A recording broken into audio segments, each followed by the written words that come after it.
اعوذ باللہ من الشیطان الرجیم بسم اللہ الرحمن الرحیم۔ لاسٹ کلاس کے اندر ہم نے جناب چیپٹر شروع کیا تھا مولانا محمد علی جوہر کا۔ آج جو ہے وہ اس سلسلے کو اختیار کرتے ہیں کہ ان کی سوانح حیات کے بارے میں جو ہے جب اس کے اندر بیان کیا گیا تو کیا کہا جا رہا ہے۔ محمد علی کے باب میں بعض کہتے ہیں کہ وہ بڑے تھے لیکن ان کا کوئی کارنامہ نہیں، یہ تنگ دلوں اور تنگ نظروں کا فیصلہ ہے۔ ہماری قومی زندگی میں آج کتنے دھارے بہ رہے ہیں، کتنے چشمے ابل رہے ہیں، کتنے عزائم بیدار اور کتنی روحیں دار و رسن کی طلبگار ہیں، یہ کس کا فیضان ہے۔ اب یہاں پر کیا کہتے ہیں، یہاں پر وہ یہ کہہ رہے ہیں کہ وہ لوگ جو ان کے ساتھ موجود تھے لیکن بد توفیق اور بد مذاق تھے، ٹھیک ہے، تو وہاں وہ کہتے ہیں، وہ جسے کہتے ہیں نا کہ لوگ جو ہے کسی کے کریکٹر میں نقطہ چینی کرنا یا اس کے عیب نکالنا، عیب جوئی کرنا، یہ سب سے زیادہ آسان کام ہے۔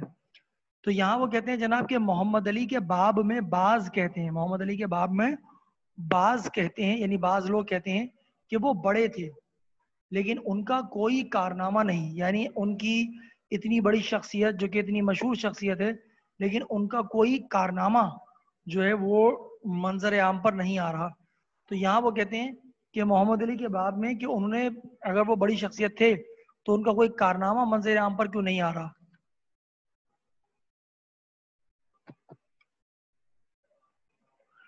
تو اس کے بارے میں کہتے ہیں کہ یہ تنگ دلوں اور تنگ نظروں کا فیصلہ ہے۔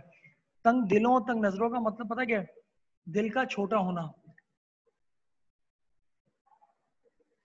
اگر کوئی شخص جو ہے وہ دل کا چھوٹا، اب یہ دل کا چھوٹا سائز کے حساب سے بات نہیں کر رہا ہوں، ایک مزاج کے حساب سے بات ہو رہی ہے کہ ایک شخصیت جو ہے وہ چھوٹے دل کا مالک ہے، کسی کو دیتے ہوئے اس کی جان جاتی ہے تو یہ کہلاتا ہے چھوٹا دل، ٹھیک ہے۔ تو یہاں کہتے ہیں تنگ دلوں اور تنگ نظروں، یعنی نگاہ بھی تنگ ہے کہ جب بھی دیکھتی ہے تو وہ سوائے عیب دیکھتی ہے، خصوصیت نظر نہیں آتی۔ تو یہاں وہ کہتے ہیں کہ یہ تنگ دلوں اور تنگ نظروں کا فیصلہ ہے۔ ہماری قومی زندگی میں آج کتنے دھارے بہ رہے ہیں، ہماری قومی زندگی میں آج کتنے دھارے بہ رہے ہیں، یعنی کتنے لوگ ایسے ہیں جو کہ سچائی کی راہ پر چلنے کو تیار ہیں، ٹھیک ہے، کتنے چشمے ابل رہے ہیں، یعنی کیسے کتنے ایسے لوگ ہیں جو کہ اچھائی کی خاطر جو ہے وہ ان کے اندر سے عزم اور حوصلہ باہر نکلتا ہوا نظر آ رہا ہے۔ جیسے چشمہ ابلتا ہے، یہ اندر کا پانی نکل کر باہر آتا ہے تو لوگوں کے جذبات نکل کر باہر آؤ، تو کتنے لوگ ایسے ہیں جن کے چشمے ابل رہے ہیں، کتنے عزائم بیدار اور کتنی روحیں دار و رسن کی طلبگار ہیں، یعنی کتنے ایسے لوگ ہیں جنہوں نے عزم کر لیا ہے کہ ہمیں جو ہے وہ اچھائی کی طرف جو ہے وہ جانا ہے، اور پھر کہتے ہیں کہ کتنی روحیں دار و رسن کی طلبگار ہیں۔ دیکھو یہاں پر یہ جو لفظ ہمارے پاس آ رہا ہے میرا بیٹا، کیا؟ دار و رسن، ٹھیک ہے نا۔ تو دار کا مطلب ہوتا ہے تختی کہہ لو، سولی کہہ لو، پھانسی کہہ لو، اسے کہتے ہیں دار، اور رسن کہتے ہیں رسی۔ تو پھانسی کی بات ہو رہی ہے، یعنی کتنے لوگ ایسے ہیں جو کہ دار و رسن کے طلبگار ہیں، یعنی وہ یہ کہتے ہیں کہ بھائی ہم سچ کی خاطر اپنا سر کٹا دیں گے لیکن جھوٹ نہیں بولیں گے۔ تو یہاں پوچھا جا رہا ہے، سوال پوچھا جا رہا ہے کہ کتنے لوگ ایسے ہیں جو کہ ایسا کام کرنے کو تیار ہیں، شاید کوئی بھی نظر نہ آئے۔ تو یہاں وہ کہتے ہیں کہ کتنے عزائم بیدار، کتنی روحیں دار و رسن کی طلبگار ہیں، یہ کس کا فیضان ہے، یعنی یہ شخصیت یا یہ جو کیفیت ہے یہ کس کی بات سے جو ہے نا وہ لنک کرتی ہے۔ تو یہاں وہ کہتے ہیں کہ یہ کس کا فیضان ہے، محمد علی نے ہمارے خون کو، محمد علی نے ہمارے خون کو رگوں میں، ہمارے خون کو،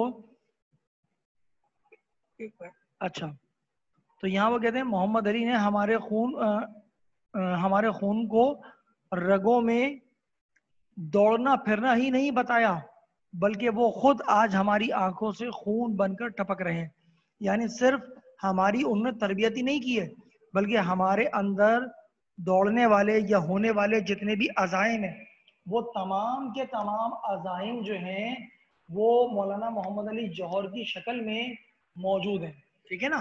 تو اس کیفیت کو یہاں پر وہ بیان کر رہے ہیں کہ دوڑنا پھرنا ہی نہیں بتایا بلکہ وہ آج خود ہماری آنکھوں سے خون بن کر ٹپک رہے ہیں۔